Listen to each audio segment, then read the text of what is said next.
Menu utama kali ini, Saudara. Presiden Republik Indonesia sekaligus Ketua Umum Partai Gerindra Prabowo Subianto mengatakan aneh baru 100 hari kerja sudah dicalonkan di pemilihan Presiden 2029. Prabowo mengaku malu dicapreskan lagi kalau program pemerintahan saat ini tidak berhasil. Dalam pidatonya di acara Puncak HUT ke-17 Partai Gerindra, Prabowo angkat bicara terkait hasil Kongres luar biasa yang mengusungnya sebagai Capres 2029. Kata Prabowo, aneh memang baru bekerja 100 hari sudah diusung di Pilpres mendatang. Bisa-bisa nanti ada pengamat yang bilang ia ambisius. Prabowo juga minta kalau program pemerintahannya tidak berhasil, tidak perlu diusung maju Pilpres karena malu mengecewakan rakyat.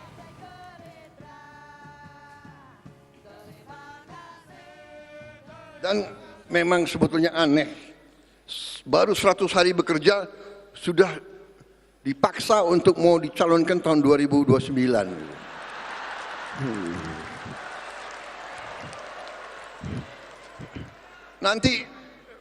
Nanti ada itu pengamat-pengamat Prabowo ambisi. Saudara minta saya bersedia dicalonkan lagi tahun 2029. Saya katakan, kalau program-program saya tidak berhasil, tidak perlu saudara calonkan saya terus. Saya kalau mengecewakan kepercayaan rakyat, saya malu untuk maju lagi.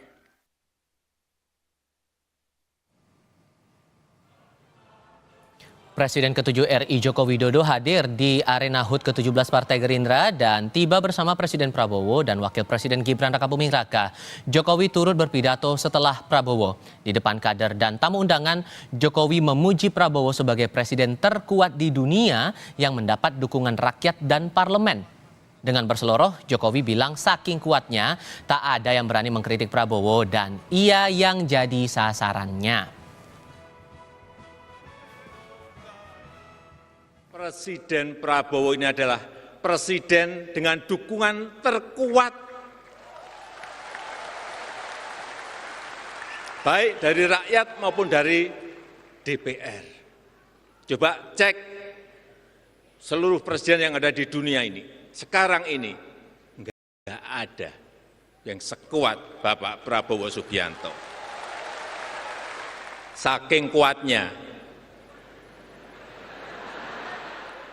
dikit-dikit yang salah Jokowi, dikit-dikit yang salah Jokowi, dikit-dikit yang salah Jokowi. Coba sekali-sekali nyalain Pak Prabowo.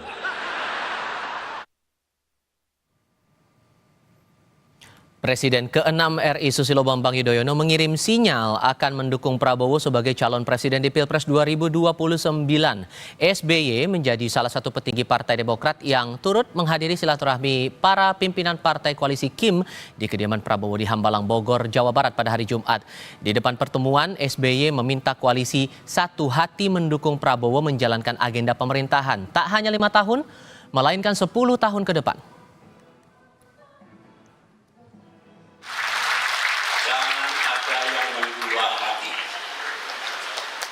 Satu hati untuk memimpin kita, untuk pemerintahan yang beliau pimpin.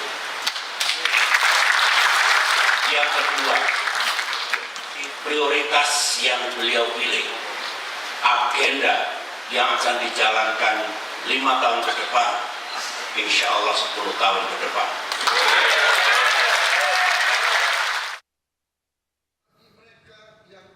Usai menghadiri silaturahmi koalisi Kim di kediaman Prabowo di Hambalang, Bogor, Jawa Barat, Ketua Umum Partai Kebangkitan Bangsa Muhaimin Iskandar mengungkap Presiden Prabowo menawarkan Kim atau Koalisi Indonesia Maju menjadi koalisi permanen pendukung pemerintahannya. Muhaimin tidak gamblang menjelaskan apakah koalisi permanen untuk mendukung Prabowo maju sebagai Capres 2029. Kata Muhaimin, koalisi permanen berlaku sampai kapanpun. Intinya memperkuat koalisi. Pak Prabowo menawarkan koalisi permanen. Pak Prabowo meminta persatuan menjadi kunci utama pemerintahan, dan tentu PKB menyambut baik koalisi permanen menjadi perkuatan dari percepatan pembangunan. Koalisi permanen ini buat 2029 Gus sampai 2029. Ya sampai kapanpun namanya permanen. Oh, berarti udah sepakat juga Gus ngusung Pak Prabowo Gus buat 2029 Gus.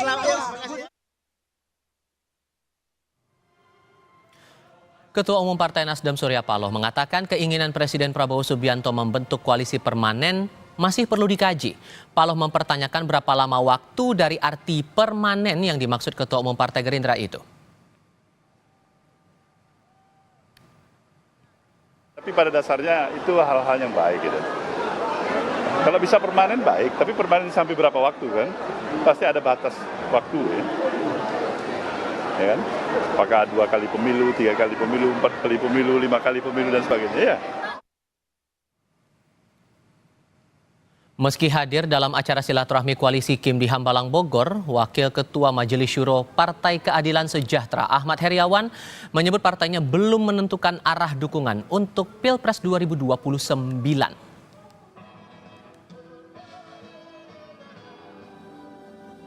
Ya tentu itu adalah pengumuman dari Gerindra. Ya.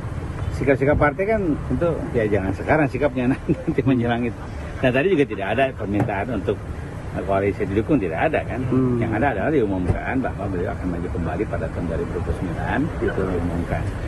Bahwa kemudian nantinya seperti apa ya kita tunggu nanti ya. Karena banyak perhitungannya tentu ya Pak, kalau untuk 2029 masih panjang ya Pak. Masih panjang dan beliau juga tidak minta dukungan untuk sekarang. Kan, ngomongnya saja. Pilpres mendatang masih 5 tahun lagi, namun Partai Gerindra sejak dini telah mengusung Presiden Prabowo Subianto sebagai Capres 2029. Berbarengan dengan pencapresan Prabowo periode kedua, muncul tawaran mengubah Koalisi Indonesia Maju, koalisi pemerintahan Prabowo Gibran saat ini menjadi permanen. Apakah tawaran Prabowo membentuk koalisi permanen untuk mengamankan jalan di Pilpres 2029 setelah penghapusan presidensial threshold? Kami diskusikan bersama politisi Partai Gerindra Immanuel Ebenezer, bergabung juga politisi PDI Perjuangan Seno Bagaskoro, dan pengamat politik Burhanuddin Muhtadi. Selamat sore semuanya, apa kabar? Selamat sore, baik. Ini manuvernya udah wow sekali tampak ya setelah dari KLB memutuskan Pak Prabowo coba diusung lagi buat pemilu berikutnya, Bang Noel. Muncul lagi ada tawaran buat bentuk koalisi permanen. Ini tujuannya memang arahnya sama buat Pilpres 2029, Bang? Sebetulnya ini bukan tawaran tapi sebuah gagasan. Kemudian ini kan bukan cuma bicara tentang bagaimana kekuasaan, tapi bagaimana Indonesia ini ke depan lebih baik. Karena kita ini kan banyak ketinggalan ya. Kasihan rakyat di bawah ini banyak yang menderita. Makanya Pak Prabowo coba menawarkan gagasan koalisi permanen ini. Kemudian kemarin KLB dilakukan oleh Gerindra memutuskan untuk Pak Prabowo maju untuk di 2029. Tapi tawaran itu kan beliau dengan gamblang menyampaikan ya kalau seandainya program ini berhasil saya mau, tapi kalau enggak saya nggak mau. Artinya semua coba dilihat dong, kerja dong. Jangan sampai nanti ngusung-ngusung malah ternyata program-program yang dijalankan di pemerintahan Pak Prabowo yang pertama ini malah gagal. Nah itu yang menjadi kritik beliau terhadap tawaran untuk maju di 2029 nanti. Jadi soal tawaran permanen, koalisi permanen ini ya banyak kan orang menjadi bertanya permanen ini kayak tadi Bang Surya Paloh, ini permanennya itu maksudnya gimana? Berapa lama? Atau batas limit waktunya gitu. Menurut saya koalisi ini sebetulnya kan yang penting adalah koalisi gagasannya untuk bangsa ini ke depan. Saya rasa itu yang bisa dipermanenkan. Karena organisasi memang sangat sulit untuk dipermanenkan ya. Itu yang paling penting adalah gagasannya gitu loh, gagasan awalnya. Karena ini bicara tentang bangsa ini ke depan, rakyat ini ke depan, biar dalam pidato beliau kan tadi banyak sekali hal-hal yang sebetulnya secara substantif disampaikan lewat pidatonya. Misalnya kayak kita berkaca lah dengan negara-negara di luar sana, elitnya berkonflik, akhirnya yang dikorbankan apa? Rakyatnya. Elitnya berkonflik, yang dikorbankan negaranya, akhirnya hancur. Nah dia tidak mau, ya Allah, nih kita jangan sampai kayak bangsa-bangsa di luar lah. Ayo kita koalisi permanen itu terserah lah mau formatnya mau seperti apa, formatnya mau partai kayak mau apa. Makanya beliau sampaikan udah kita ini para elit-elit satu yuk, guyup yuk kita bicarain apalah. Kayak tadi kan dalam pidato Pak Prabowo kan luar biasa ya, menyampaikan gagasan-gagasan yang cemerlang, lantas disambut oleh Pak Jokowi. Pak Jokowi mengakui, lihat nih, saya cuma 60% waktu 2014 Pak Prabowo pemerintahan pertamanya langsung 80,9%. Artinya, marilah kita sama anak bangsa, kader bangsa, pemimpin bangsa saling memuji. Karena itu yang diinginkan rakyat. Dan Pak Prabowo menawarkan itu dengan tulus ya, tidak dengan bulus. Akal-akal bulusnya. Kalau Mas Burhan melihat ada dua narasi yang muncul dalam waktu bersamaan ini, dan di satu momen juga di dalam KLB, dan setelah itu ada pertemuan koalisi Kim begitu. Narasi Prabowo diusung buat pemilu 2029, terus ada koalisi permanen. Manuver Partai Gerindra ini mau dibawa kemana arahnya menurut Anda? Ya, saya membaca hasil KLB yang salah satunya memutuskan Pak Prabowo sebagai Capres 2029, dan kemudian pertemuan dengan elit koalisi Kim sehari setelah KLB, itu saya baca dalam satu tarikan nafas ya. Jadi saya melihat bahwa putusan MK yang menghapuskan presidensial threshold itu menjadi drivers di balik keputusan Gerindra terkait dengan pencapresan dini Pak Prabowo di 2029. Jadi saya merasa elit Gerindra pasti paham, seperti Pak Prabowo katakan, akan sangat aneh di mata publik pemilu presiden baru berlangsung tiba-tiba mencapreskan untuk 2029. Tetapi lagi-lagi itu bacaan yang hanya di atas permukaan. Pasti ada motif yang sedang dikejar oleh elit Gerindra, dan motif itu berkaitan dengan putusan MK yang memberi ruang buat semua partai peserta pemilu untuk mencapreskan siapapun kadernya, termasuk partai-partai pendukung koalisi Indonesia Maju.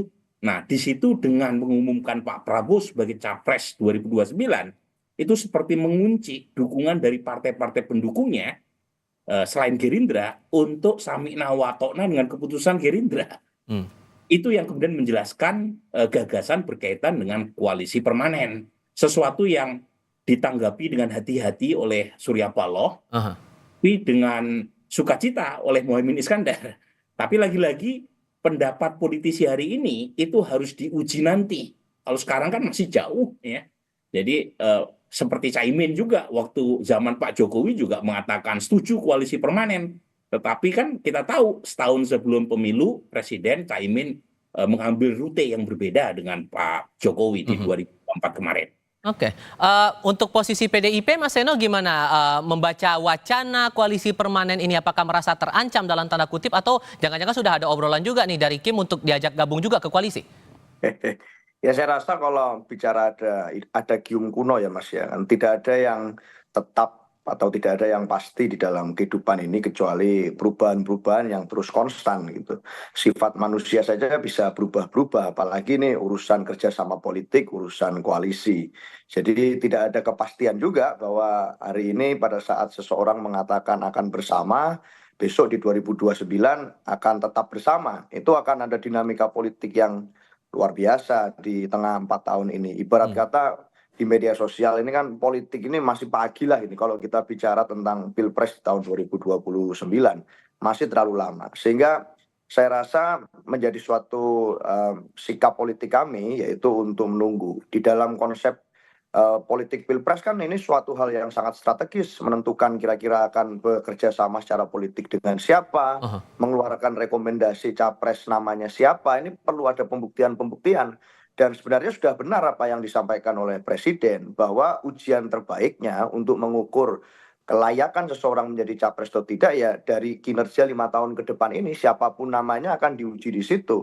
PDI Perjuangan pun juga akan membuat suatu ukuran-ukuran penilaian untuk mengukur nama-nama kandidat yang sekiranya pantas untuk dimajukan sebagai calon presiden. Sehingga tidak bisa sekarang kalau buat kami. Tetapi kami tentu saja sebagai partai yang mengedepankan gotong royong, tradisi silaturahmi, kami tentu menghargai kedaulatan politik yang dimiliki oleh kawan-kawan Gerindra untuk mengambil keputusan politik. Tapi kalau kami belum, Mas, masih jauh. Belanda masih jauh. Sehingga pertanyaannya kemudian, kalaupun Pak Prabowo fix nih bakal maju untuk pemilu berikut, ya kira-kira siapa rivalnya? Kita akan bahas ini di segmen berikutnya. Usai jeda berikut ini.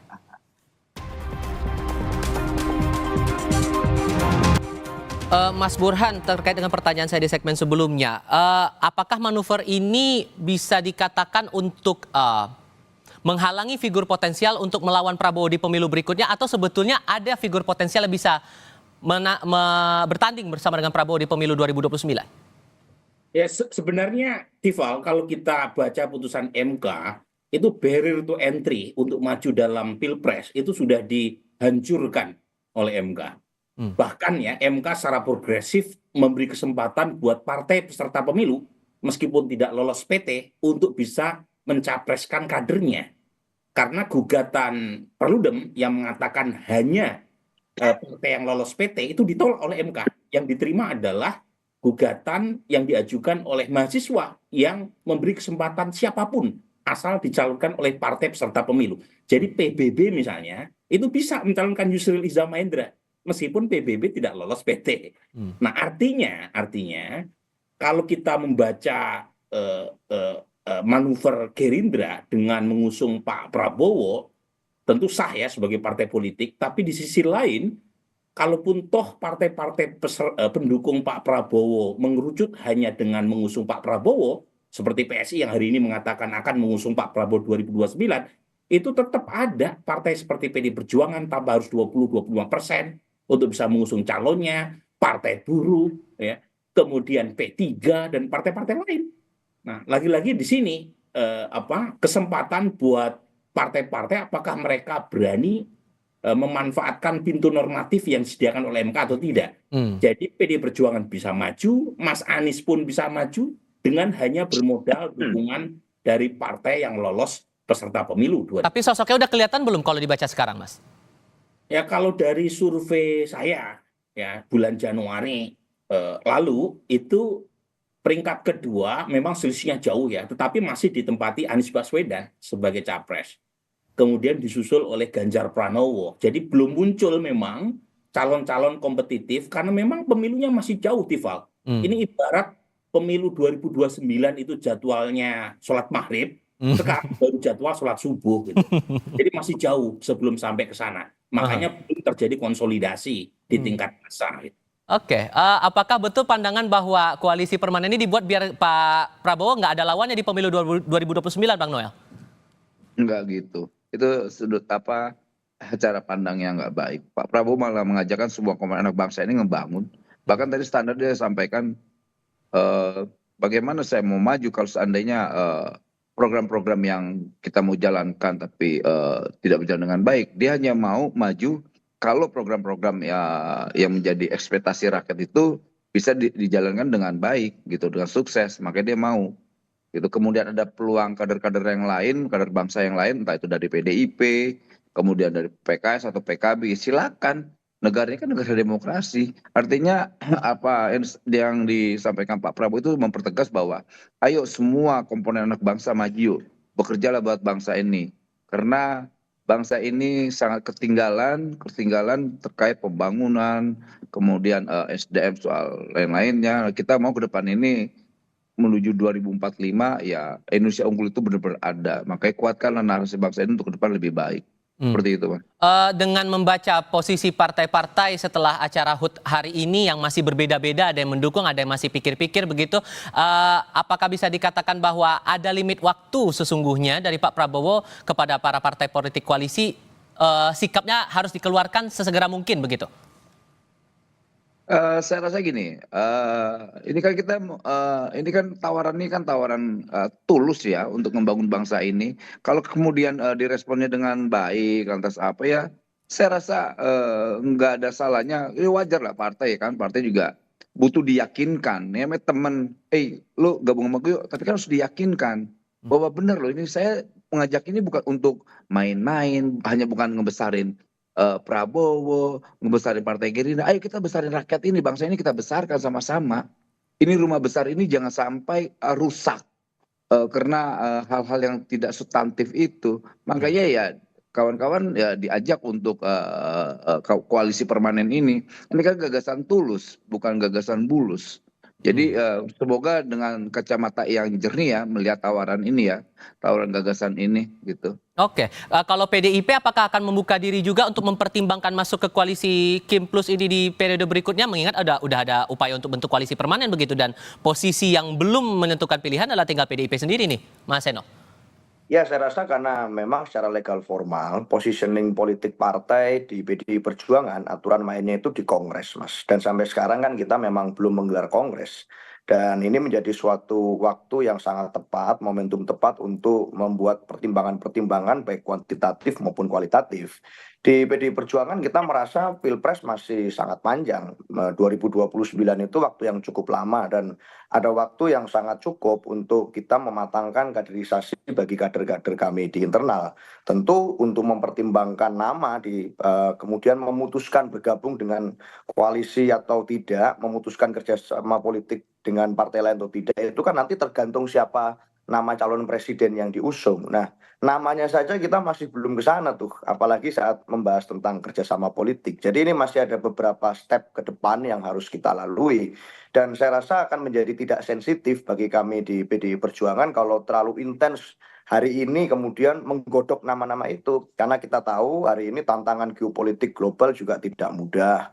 Tantangan ekonomi di dalam negeri juga banyak persoalan yang harus dihadapi oleh rakyat. Dalam kondisi itu kita punya semangat bahwa pemerintahan Pak Prabowo harus didukung dengan baik dan oleh karenanya tidak terfokus kepada gabung atau tidaknya, tapi apakah gagasannya bisa seirama enggak, apakah implementasi program di bawah dari anak buah presiden bisa bekerja dengan baik atau tidak. Itu yang menjadi titik poin kami karena rakyat mengamanatkan kami menjadi pemenang pemilu legislatif yang artinya harus fokus di dalam tugas check and balance. Jadi itu yang kami lakukan sekarang daripada fokus pada menggodok nama-nama untuk pemilu berikutnya yang rasa-rasanya akan jadi kurang sensitif kalau itu yang menjadi titik tekan. Itu Mas.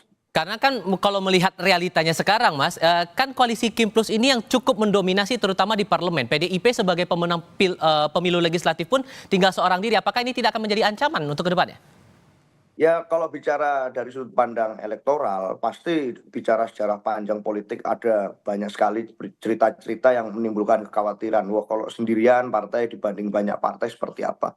Tetapi toh kami juga sudah membuktikan pada saat periode pemerintahan Pak SBY selama 10 tahun, PDI Perjuangan berada di luar pemerintahan menjadi partai yang ada DNA kritis di situ. Kami juga bisa menjalankannya dengan baik. Bahkan itu menjadi modal untuk rebound di tahun 2014 dan 2019.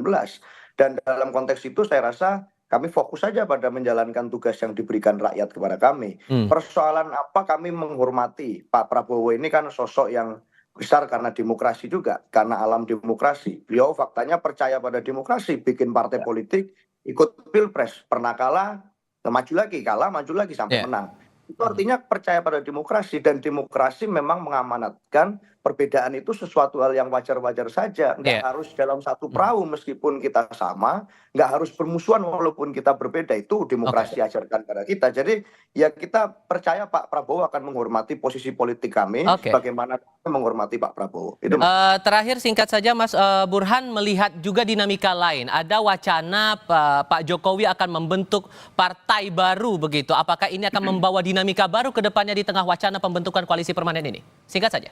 Ya, sebenarnya Pak Jokowi tidak secara konklusif mengatakan akan membentuk partai baru. Bahkan dia mengatakan masih mengkalkulasi bisa saja tidak jadi partai baru yang sempat disuarakan Pak Jokowi itu bisa dideklarasikan. Jadi belum tentu. Bahkan ada kemungkinan juga Pak Jokowi jangan-jangan masuk Gerindra juga. Lagi-lagi semua kemungkinan itu masih sangat terbuka, apalagi dalam konteks politik di Indonesia. Seringkali gagasan besar itu tunduk oleh kepentingan politik pragmatis. Jadi ada gium lama, tidak ada kepentingan yang abadi adalah kepentingan itu sendiri. Jadi koalisi permanen itu by nature tidak pernah terbentuk dalam konteks Indonesia. Jadi sangat mungkin ya jelang 2029 partai-partai yang berada di dalam kekuasaan sekalipun itu memikirkan kepentingan subjektif elektoral yang lagi-lagi sangat dipengaruhi oleh insentif dan disinsentif. Dan itu yang membuat politik di Indonesia akan selalu menarik, kan akan selalu diramaikan oleh kejutan di injury time.